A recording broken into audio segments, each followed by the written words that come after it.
ସ୍ୱାଧୀନତା ଦିବସ 1947 ମସିହା ଅଗଷ୍ଟ 15 ତାରିଖରେ ଭାରତ ଇଂରେଜ ହାତରୁ ସ୍ୱାଧୀନତା ଆଣିଥିଲା।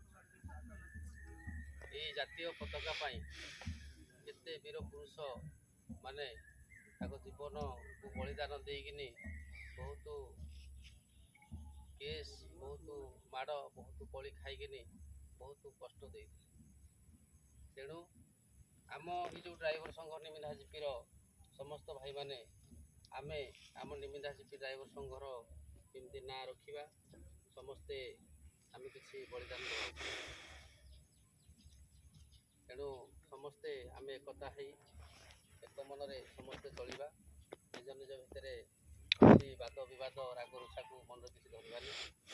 ସମସ୍ତେ ଆମେ ଜାତୀୟ ପତାକା ତଳେ ଶପଥ କରିବା, ସମସ୍ତେ ଆମେ ଏକଜୁଟ ହେଇକିନି ଆମ ନିମିନ୍ଧା ଜିପିକୁ କେମିତି ଆଗକୁ ଆଗେଇ ନେବା, ଏତିକି ମୋର ସମସ୍ତ ଭାଇମାନଙ୍କୁ ବନେଇଦେବା।